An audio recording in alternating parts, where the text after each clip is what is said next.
In the automotive world, brand rebadging is nothing new. Building one platform that can be tweaked slightly to be upscaled or downscaled as needed and sold through different brand channels makes a lot of sense. Just look at the Ford Crown Vic, the Mercury Grand Marquis, and the Lincoln Town Car. But there's also external rebadging. This is when a manufacturer makes an agreement with a competing manufacturer to sell one of their products in certain markets under their own brand. A good example of this for Honda is when they teamed up with Austin Rover Group in the early 80s, which resulted in several European market Austin Rover vehicles with Honda engines under hood. In this video, I want to look at some Honda branded vehicles built on other manufacturers' platforms. And there are 5 of them I want to talk about today.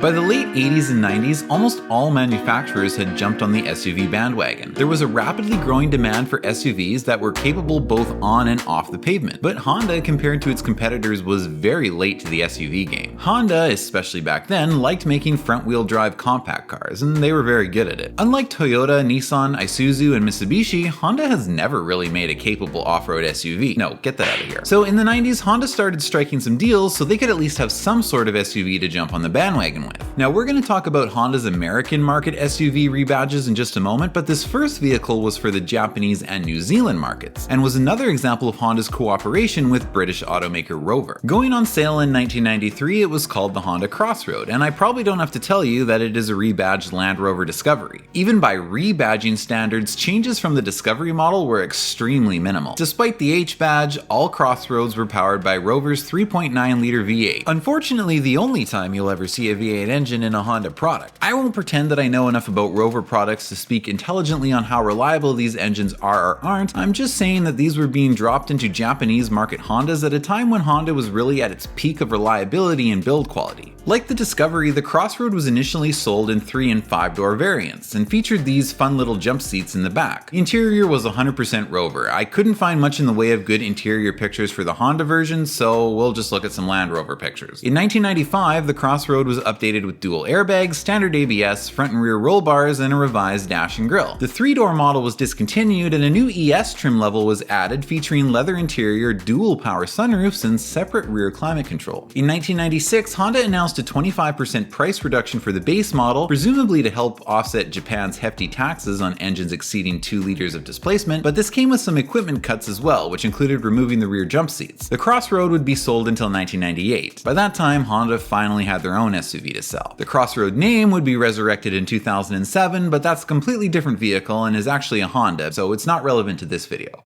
An Isuzu Rodeo? The Nelsons aren't rich. Oh, not rich at all. Yet here they are with a bigger engine than our Toyota 4Runners. They have more power. It's an ugly thought. A longer wheelbase. So? It's for a smooth ride. Rear anti-lock brakes. Kids, put the tire back on. And more overall passenger space. Stop having fun. It doesn't add up. The Isuzu Rodeo. Desperate for an SUV to sell in the American market in the early 90s, Honda made a deal with Isuzu, which allowed them to rebadge 2 of their SUVs for sale in the US market. The first was the Isuzu Rodeo, which went on sale in 1993 at Honda dealers in the US as the Honda Passport. Isuzu got to rebadge a couple of Honda products out of the deal as well. Interestingly, Honda did not sell these rebadges up in the Canadian market, so up here there are only Rodeos. Depending on the trim level, first generation Passports were either front engine rear-wheel drive or front engine four-wheel drive. So right there, that should give away that this isn't really a Honda product. The base DX model was rear-wheel drive, powered by an Isuzu 2.6-liter 4-cylinder and paired with a 5-speed manual transmission. LX models came with Isuzu's 3.2-liter 175 horsepower V6 and could be optionally outfitted with 4-wheel drive and the 4-speed automatic transmissions. EX models came with all the LX options as standard. So what's different between the Rodeo and a Passport? Well, like the Crossroad, not much. And when we say rebadged, we mean that quite literally, because new insignias are the only significant exterior changes. Outside, it looks like the Isuzu, but the Isuzu looks like a 4Runner or especially a Pathfinder. Inside is more Isuzu, and looking a little dated, even for 93. But maybe that's because Isuzu's been using this interior since the 80s. Anyone could have made these generic climate control sliders, but the John Davis approved full complement of analog gauges proves pretty clearly this is not a Honda interior. We're not lost.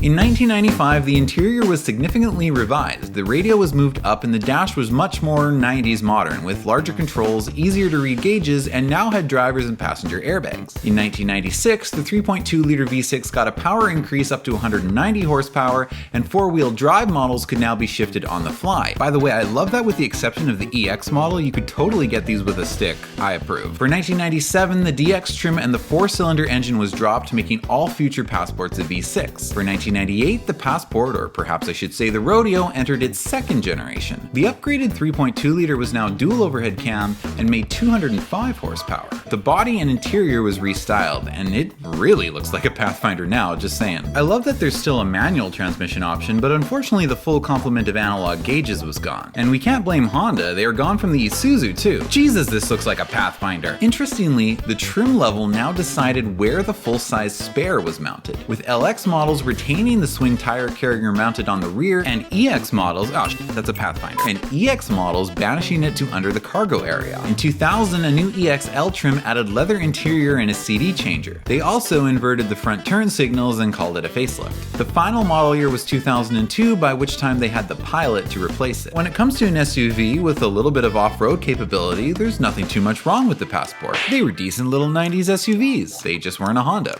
For better or for worse. Depends on who you ask, I guess.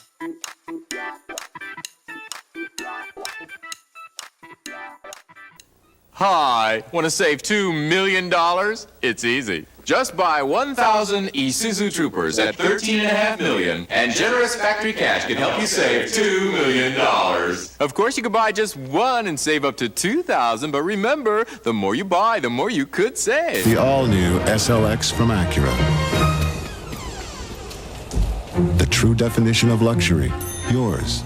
Alongside the Passport, Honda wanted an SUV to sell with their upscale brand, so they slapped badges on another Isuzu, this time the larger Trooper model. Again, like the Passport, the SLX was a US-only vehicle and not sold in the Canadian market. The Isuzu Trooper itself, though, was sold in many different markets under many different names. In Australia, for example, it was the Holden Jackaroo, which has to be the most Australian car name I've ever heard. Acura lightly upscaled the Trooper to make it fit its upscale badge. The manual transmission option was not offered, as that was considered off-brand, and Acura added some leather and faux wood grain trimmings to the interior. It's kind of a cool interior, actually, I like it. But don't be fooled by the rental prom tuxedo, it is an Isuzu. It certainly is roomy though, and I love the two side hinge doors for the cargo area. It's very practical. Of course, big square boxes tend to be more roomy. But for a rectangle full of right angles, I would argue that the SLX is a pretty good looking rig. But pictures speak louder than words, so roll the clips.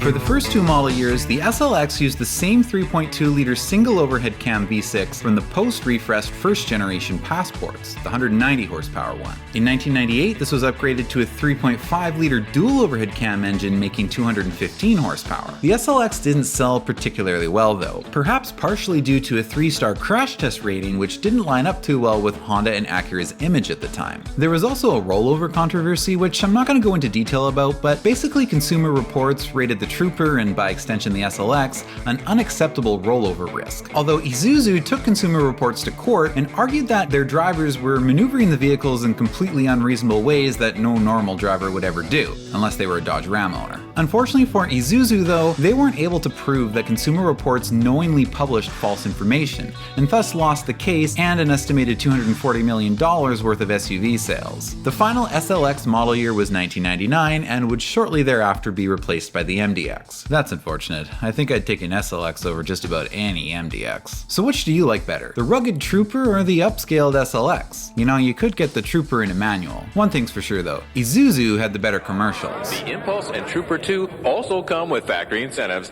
like a comprehensive dental plan. And for the first 10,000 customers, we'll throw in a free chauffeur. You have my word on it. Very good.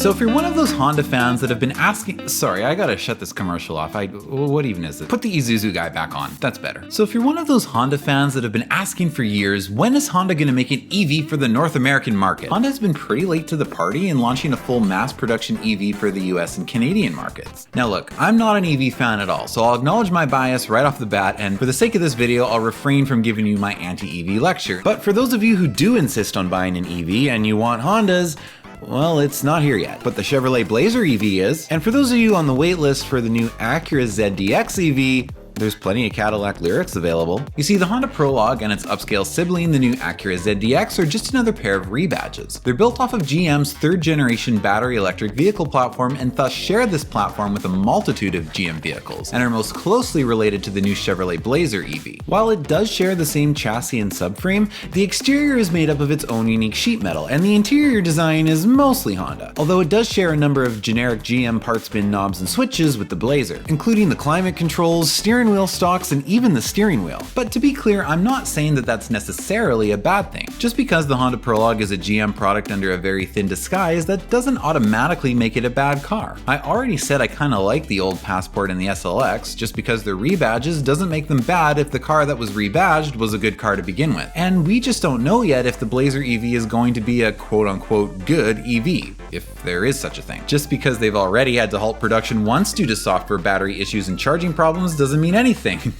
Maybe they've worked out all the gremlins now. Some Honda purists may be concerned that selling a GM product under the Honda nameplate may tarnish the brand's reputation for reliability if the product turns out to be subpar. But I wouldn't worry about that, because Honda has been doing a pretty good job of tarnishing their own reputation. The new Prologue will have two powertrain options, either a single motor, I can't call this a powertrain with a straight face. I am simple man. I want explosion under hood. The new Prologue will have either a single motor front wheel drive or a dual motor all wheel drive. By the way, in case you didn't notice, this is the cable that emergency services need to cut before they can rescue you if you're trapped in your vehicle as a result of an accident. EVs are totally safe, don't worry. You have my word on it. Very good. With an estimated range of 296 miles on front-wheel drive models and 273 miles on all-wheel drive variants, a full 8-hour charge gives you almost as much range as a 25-year-old Civic. If you elect for the upscale Acura option, the ZDX is more closely related to the Cadillac Lyriq I mentioned, with 3 engine options ranging from a 358 horsepower rear-wheel drive to a 500 horsepower all-wheel drive on the Type S. Wait, there's a Type S EV? No! God! Honda and GM have already announced that they're not planning to co-develop any further models beyond the Prologue and the ZDX, so future Honda EVs will be Honda products,